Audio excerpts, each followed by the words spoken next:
नम्रता वागळे, आपण पाहताय पुढारी न्यूज आणि वेळ आहे चर्चेचा धुरळा उडवण्याची। विधान परिषदेसाठी आज मतदान पार पडले आणि 11 जागांसाठी 12 उमेदवार रिंगणात आहेत। त्यात भाजपचे 5, शिवसेनेचे 2, अजित पवारांच्या राष्ट्रवादीचे 2, ठाकरेंच्या शिवसेनेचा 1, काँग्रेस 1 आणि राष्ट्रवादी शरद पवार पक्षाच्या पाठिंब्यावर शेकापचे जयंत पाटील अशा 12 जणांचं नशीब आज मतपेटीत बंद झालंय आणि थोड्याच वेळात निकालाचा गुलाल सुद्धा उडेल। पण तत्पूर्वी आज मतदानापूर्वी आणि मतदानावेळी घडलेल्या घडामोडी या आगामी विधानसभा निवडणुकीतले गट तट स्पष्ट करणारे आहेत का, अशी चर्चा रंगायला लागली आहे। तुरुंगात असलेल्या गणपत गायकवाड यांनी काँग्रेसच्या तक्रारीनंतरही मतदान केलंय, त्यामुळे दुटप्पीपणाचा आरोप करण्यासाठी विरोधकांना आणखीन एक कोलीत हाती मिळाले। मनसे भाजपच्या गोटात दिसून आली आहे, सपाने शरद पवारांची रांग पकडली आहे, काँग्रेसमध्ये नाराजीचे सूर दिसले, त्यामुळे सगळी विधानसभा निवडणुकीची नांदी मानायची का, आज या घडीचा प्रश्न आहे आणि त्यावरच आज चर्चेचा धुरळा उडणार आहे।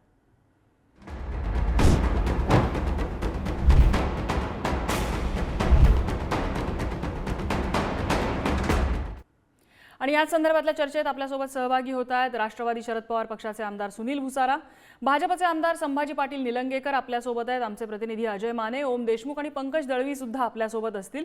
आपण दोन्ही आमदारांकडे जाण्यापूर्वी ओम कडून या घडीची अपडेट घेऊया। ओम, मतदान पूर्ण झालेलं आहे आणि मतमोजणी साधारण किती वेळात सुरू होईल आणि पहिला निकाल हाती यायला किती वेळ लागेल?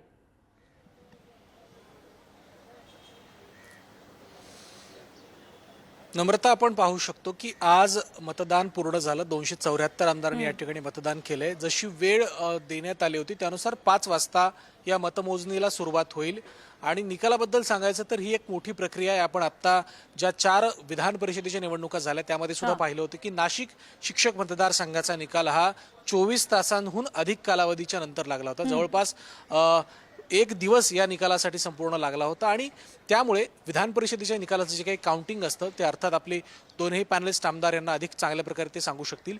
या निकालाला वेळ लागतो।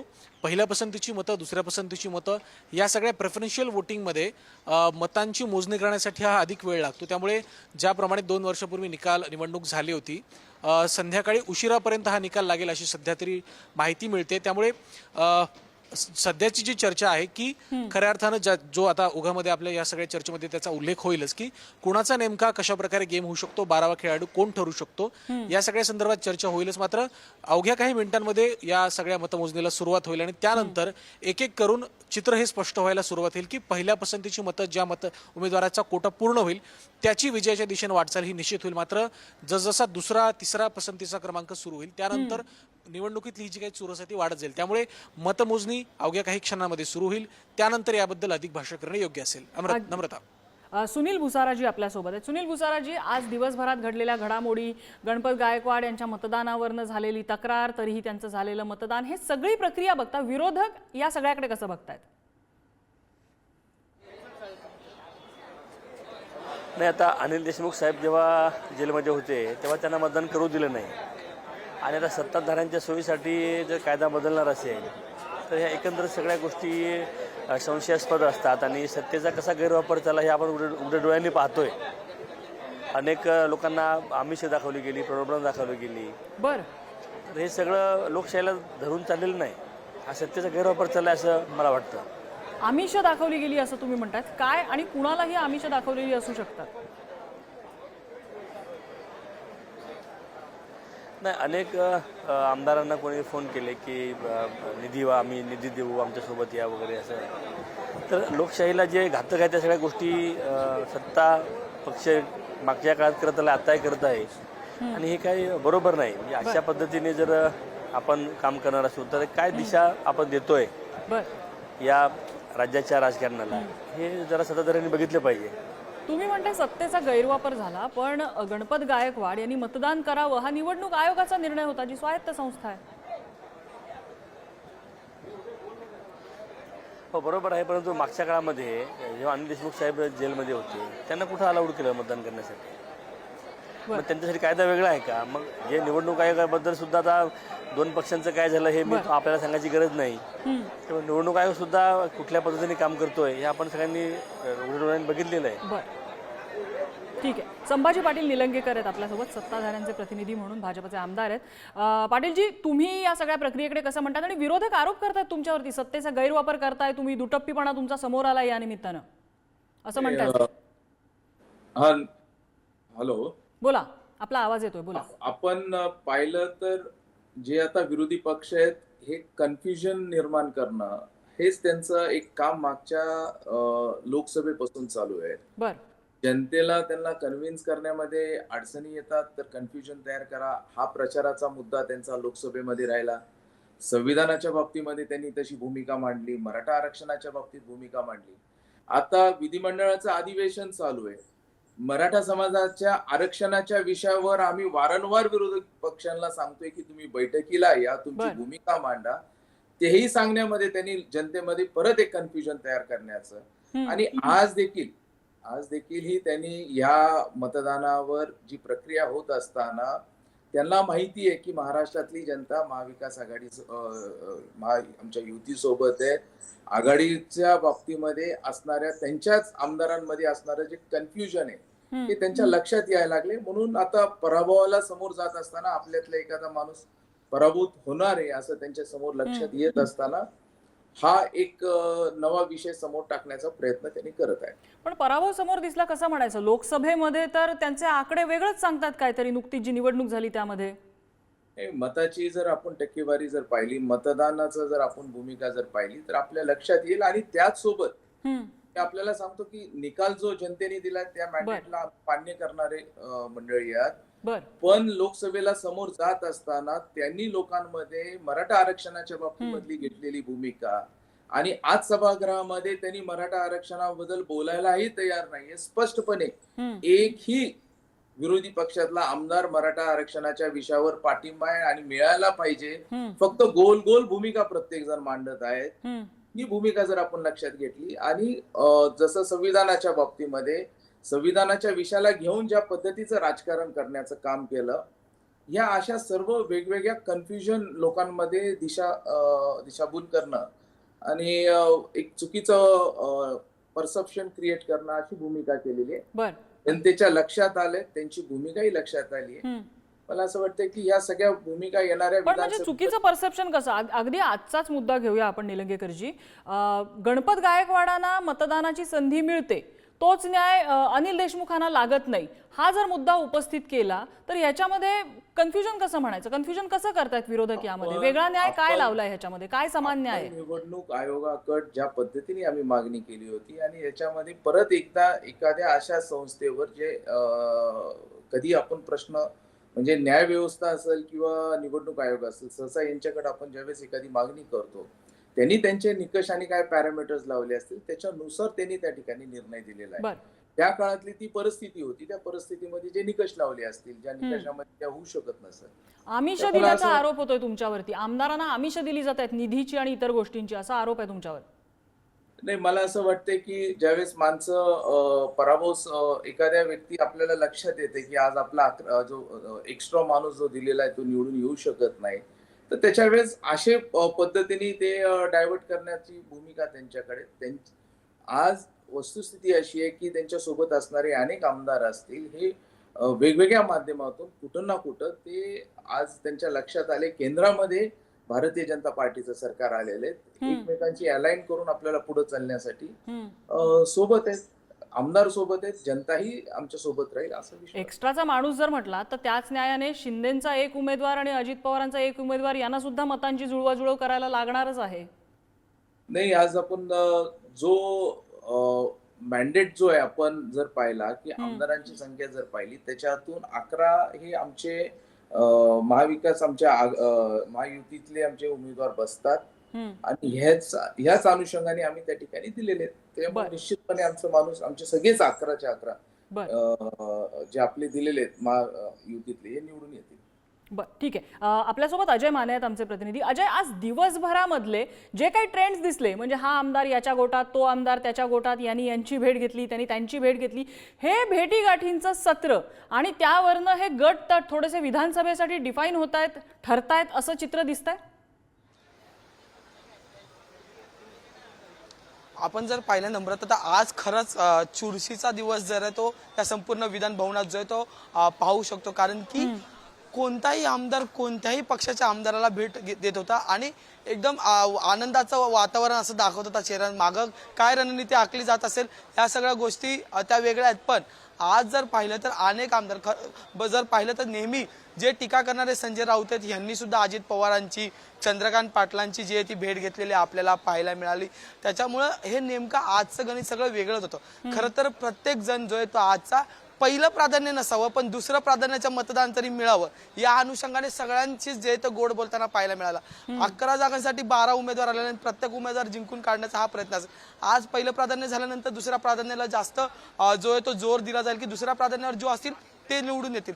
पण त्याच पार्श्वभूमीवर म्हणून कोणताच आमदार कोणावरही आज जास्त टीका करताना जे ते पाहायला मिळत नव्हता. सकाळपासूनच मी सुद्धा या विधान भवनात कव्हरेज करतोय किंवा सगळ्याच आमदारांशी नेत्यांशी भेटण्याचा प्रयत्न करतोय, मंत्र्यांशी भेटण्याचा कोणताही आमदारांनी किंवा कोणत्याही मंत्र्यांनी आज कोणत्याही पक्षाच्या आमदारावर वैयक्तिक टीका किंवा कोणत्याही पक्षावर वैयक्तिक टीका केलेली पाहायला मिळाली. त्यामुळे प्रत्येकाची रणनीती हे होती की कोणाशीच एकंदरीत तोडून किंवा दुजाभाव करून बोलायचं नाही, कारण की दुसऱ्या प्राधान्याची मतं सुद्धा महत्वाची होती. आता जर पुढे जाऊन पाहिलं जर रणनीतीचा प्रश्न पडला तर ह्या संपूर्ण प्रकरणात जर पाहिलं तर हॉटेल पॉलिटिक्स हे मागच्या 2 वर्षापासून सुरू झालेलं ट्रेंड आहे. मागच्या 2 वर्ष आधी जर पाहिलं तर हॉटेल पॉलिटिक्स वरून महाराष्ट्रात थेट सत्ता बदल झालेला आपण पाहायला मिळाला. यंदा महाविकास आघाडीतला एक गट सुद्धा जो आहे तो हॉटेल पॉलिटिक्स मध्ये इन्व्हॉल्व होता, तो म्हणजे ठाकरेंची शिवसेना. ते सुद्धा ITC मराठा जे परळ येथील पंचतारांकित हॉटेल आहे तिथं थांबलेलं पाहायला मिळालं. आणि सगळ्यात शेवटी जे ते संपूर्ण ठाकरेंची टीम म्हणजे उद्धव ठाकरे त्यांची टीमला घेऊन सगळ्यात शेवटी मतदान करायला ही सगळी टीम निघाली. आणि त्याच्यात पण 5-5 जणांचाच गट मतदान करायला जातात आणि ह्या प्रत्येक 5 जणांशी वैयक्तिक पातळीवर उद्धव ठाकरे जे ते भेट देऊन चर्चा करताना पाहायला मिळालं. सगळ्यात महत्त्वाचं म्हणजे आता की एकंदरीत भाजपकडे जर पाहिलं तर 105 आमदार आणि त्याच्यानंतर अपक्ष आमदारांचा साठा आहे, त्यामुळे त्यांचे 5 आमदार सिक्युअर्ड आहेत असं म्हटलं जाते. पुढे जाऊन जर पाहिलं तर अजित पवारांनी 2 उमेदवार दिलेले, त्याच्यासाठी जो 43चा आकडा आहे तो त्यांच्याकडे, त्यांच्या साठ्याला 5 ते 7 मतं जी आहेत ते एक्स्ट्रा लागतील. त्यामुळे दुसरं प्राधान्य जे आहे ते इथून सुरू होतं की दुसऱ्या प्राधान्याची मतं जी आहेत ती तोडून चालणार नाहीत. आणि त्या पार्श्वभूमीवर सगळ्यांचं जे आहे ते खेळखेळीचं वातावरण पाहायला मिळालं. यात सगळ्यात ट्विस्ट म्हणजे की एका पक्षात ज्या 2 फुटी झाल्यात आणि 2 नवीन नेते तयार झाले, म्हणजे अजित पवार यांची राष्ट्रवादीचे अजित पवार आणि शरद पवारांचे प्रदेशाध्यक्ष जयंत पाटील यांची सुद्धा भेट झालेली पाहायला मिळाली. आणि फार आनंद आणि खेळीमुळीचं वातावरण जे आहे आपण तिकडे पाहायला मिळालं. त्यामुळे तिथंही कुठलीही दुखाभाव किंवा दुजाभाव करताना आपल्याला पाहायला मिळालं नाही. त्यामुळे मागच्या अनेक दिवसांपासून जयंत पाटील थेट म्हणायचे की माझ्या संपर्कात आमदार, किंवा शरद पवारांची राष्ट्रवादी म्हणायची की अजित पवारांचे आमदार माझ्या संपर्कात आहेत. उद्धव ठाकरेंच्या नावाने वावडं उठवलं होतं की शिंदेच्या शिवसेनेचे आमदार उद्धव ठाकरेंच्या संपर्कात आहेत. पण हे संपर्कात असलेले आमदार ज्यांनी जयंत पाटलांनी शेकापाच्या जयंत पाटलांना जे ते मदत केलेले किंवा त्यांच्या पाठी भक्कम आता ह्या निवडणुकीसाठी उभे राहिलेले, त्यांना जयंत पाटलांना हे मतदान करणार का हा प्रश्नचिन्ह. तो दुसरा प्रश्नचिन्ह आहे की उद्धव ठाकरेंनी मिलिंद नार्वेकर यांना उमेदवारी दिली, तर मग शिंदेचे जे आमदार उद्धव ठाकरेंच्या संपर्कात होते ते त्यांनी आज जे ते उद्धव ठाकरे यांच्या उमेदवाराला म्हणजे मिलिंद नार्वेकरांना मतदान केले का, हा महत्वाचा मुद्दा. आणि जरी मतदान केलं नसेल अजय मी थोडंसं थांबवते, बरेच मुद्दे आहेत, मी थोडंसं थांबवते, पण हा तुझा मुद्दा खूप इंट्रिगिंग आहे. मी भुसाराजींकडे जाते. भुसाराजी, आमदार आमच्या संपर्कात आहेत, सगळ्या बाजू सांगतायत, शिवसेनेचे दोन्ही गट सांगतायत, राष्ट्रवादीचे दोन्ही गट सांगतायत, हे संपर्कात काय विधान परिषदेसाठी आहेत?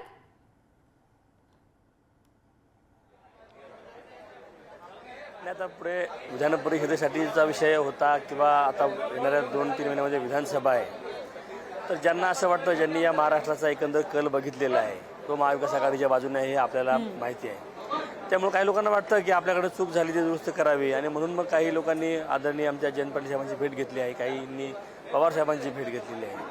तर हा एक राजकारणाचा भाग आहे की आता त्यांना त्यांचं फ्युचर, त्यांचं भविष्य त्यांना सुरक्षित करायचं असेल तर त्यांना महाविकास आघाडीशिवाय पर्याय नाही हे उभ्या महाराष्ट्राने बघितलेलं आहे. त्यामुळे ती भेट घेणं हे स्वाभाविक आहे. प्रत्येक माणूस आपल्या भविष्याचा विचार करतो. पर्याय नाहीये असं कसं म्हणू शकतो आपण? राजकारण आहे, एवढा मोठा कॅनव्हास आहे, पर्याय नाहीये असं कसं म्हणू शकतो? एवढे तर पर्याय आहेत समोर.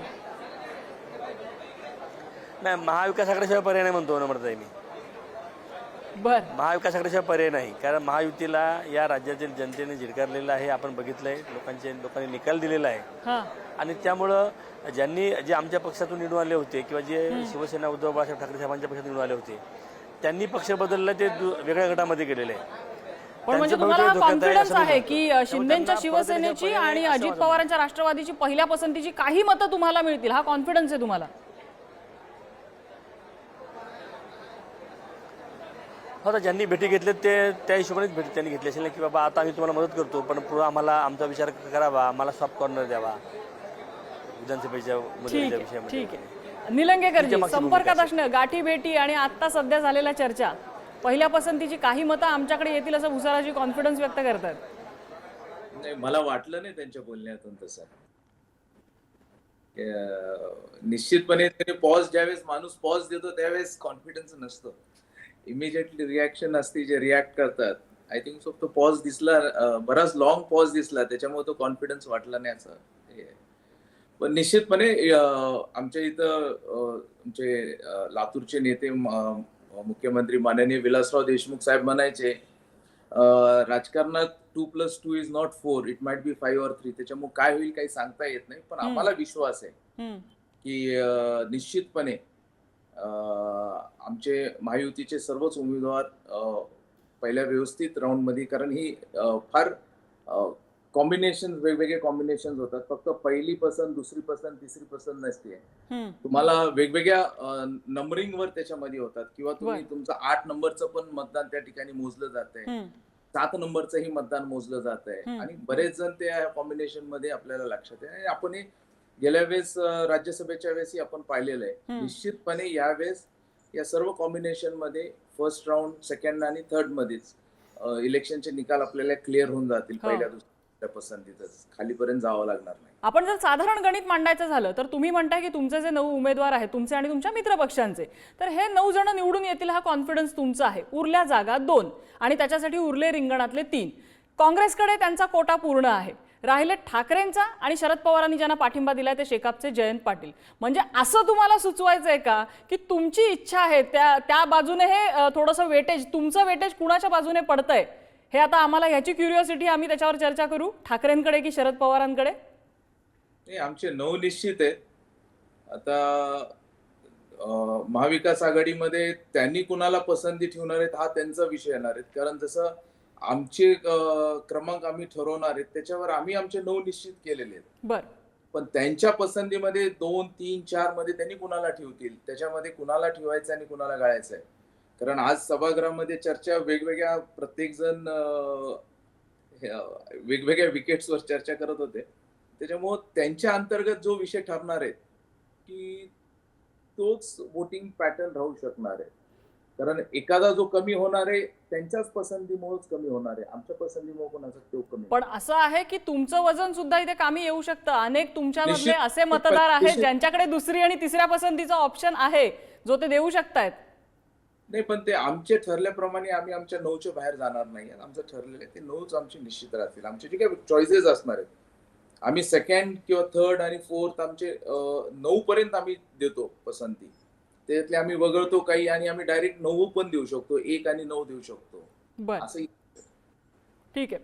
भुसाराजी, मी आत्ता जे गणित मांडलं त्या गणिताकडे तुम्ही कसं बघताय? नाही, आम्ही आमच्या 3ही उमेदवारांना निवडून येण्यासाठी जो काही मतांचा कोटा होता तो आम्ही यशस्वीपणे पूर्ण केलेला आहे. बर, आणि आम्हाला विजयाची खात्री होती, म्हणूनच आम्ही आमचे महाविकास आघाडीचे 3 उमेदवार उभे केलेत आणि ही निवडणूक होते. बर. जर आम्हाला तो कॉन्फिडन्स नसता तर ही निवडणूक बिनविरोध झाली असती. मग माझा तुम्हाला पण तसाच आमच्याकडे प्रश्न आहे. तुम्ही आम्हाला असं म्हणताय की आमच्या तुम्ही तुमचा कोटा नेत्यांना- कॅल्क्युलेट करून पूर्ण केलाय, म्हणजे तुमचे 3 जण येतील. भाजपकडे त्यांचा कोटा आहे. राहिला प्रश्न शिंदेचा आणि अजित पवारांचा. त्यांच्यापैकी एकेका माणसाला त्यांच्या पक्षाबाहेरचा मतांचा कोटा लागणार आहे. मग तुम्ही कोणाच्या पारड्यामध्ये वजन टाकणार? आता आमच्या पक्षाने जे आम्हाला, आमच्या लोकांना जे सांगितलं त्याप्रमाणे तो विषय झालेला आहे. 1-2 तासामध्ये सगळे उत्तर आपल्याला मिळतील ना. घाटी भेटींवरनं जर काढायचं म्हटलं तर आमचे राऊत तिन्ही जाऊन उमेदवार अजित पवारांना निवडून भेटलेले येण्याची आहेत आम्हाला आणि जयंत पाटील आणि अजित पवारांची पण भेट झालेली आहे. तोच अर्थ आम्ही काढायचा का? नाही, ती सहज भेट होती. लॉबीमध्ये जाताना एकमेकांसमोर तो आले, हा योगायोग होता. त्यामुळे त्यातनं काही वेगळा अर्थ घ्यायची गरज नाही. बर, एक आहे मला निलंगेकर आणि भुसाराजी तुम्हाला दोघांनाही प्रश्न विचारायला. सुरुवातीला मी निलंगेकरांकडे जाते. आज ज्या गाठीभेटी झालेल्या आहेत, विशेषतः कोण कुणाच्या ऑफिसमध्ये गेलं, कोण कुणाला भेटलं, कुणाची मतं कशी असणार, म्हणजे विशेषतः प्रश्न जो पडला की मनसेचा माणूस हा भाजपच्या कार्यालयात जाऊन भेटलेला आहे किंवा सपाचे अबू आझमी त्यांची 2 मतं घेऊन शरद पवारांना जाऊन भेटतात, त्यांच्या रांगेत उभे राहतात. बहुजन विकास आघाडी शेवटपर्यंत कळत नाही हा सस्पेन्स काय आहे, ते कुणाच्या पारड्याने जातील. अंदाज असे आहे बांधले जातात की ते कदाचित भाजपच्या बाजूने झुकलेले असतील. मित्र पक्षांचं हे जे छोटे छोटे पक्ष आहेत जे कदाचित मॅच विनर असू शकतात, किंग मेकर असू शकतात, इथं जे चित्र बघायला मिळते विधानसभेपर्यंत असेच ट्रेंड राहतील की हे ट्रेंड बदलतील, आपापल्या गळाला नवे मित्र जोडण्याचा प्रयत्न केला जाऊ शकतो? निलंगेकरजी. नाही, निश्चित परिस्थिती जशी असणार आहे आणि गाठीभेटीचं हे वातावरण राहणं खरं तर सलोख्याचं वातावरण राहणं गरजेचंच आहे. आज ज्या परिस्थितीमध्ये आपण राज्यामध्ये समोर चाललोय अनेक विषयांना पाहून, मला असं वाटतंय की हेल्दी पॉलिटिक्स राहायला पाहिजेत. एकमेकांशी चर्चा होणं गरजेचंच असतं, एकमेकांच्या गाठीभेटी होणं गरजेचंच असतं. त्यामुळे चांगलेही समीकरणं त्याच्यातून येतात, काही चांगले मित्रही जोडले जातात. ठीक आहे. अगदी माझ्याकडे शेवटची 30 सेकंद आहेत. भुसाराजी, काय गणितही तुम्हाला दिसतात? आज जे चित्र दिसले ते विधानसभेपर्यंत कंटिन्यू राहील, सगळे मित्र टिकवण्यात यश येईल महाविकास आघाडीला असं वाटतंय? हो, निश्चितपणे. आणि त्यासाठीच महाविकास आघाडीचं गठबंधन या राज्यामध्ये काम करतं. इंडिया आघाडी देशामध्ये आली. फार काही कमी फरकाने आम्ही त्या ठिकाणी सत्तेबाहेर राहिलो आहे. सांगता येत नाही पुढच्या काळामध्ये सुद्धा सरकार केंद्रात सुद्धा राज्यात 100% आमचं सरकार या निमित्ताने येणार आहे. आणि यासाठी ही सगळी जुळवाजुळव ऑलरेडी आमच्या सर्व नेत्यांनी केलेली आहे. निलंगेकरजी जनतेने आणि आम्हाला आशीर्वाद पण दिलाय, आपण बघितलंय. अगदी निलंगेकरजी आणि भुसाराजी, आपण दोघांनी आम्हाला वेळ दिलात, दोघांचेही आभार आणि शुभेच्छा तुम्हाला दोघांनाही. निकाल थोड्या वेळात स्पष्ट होईलच.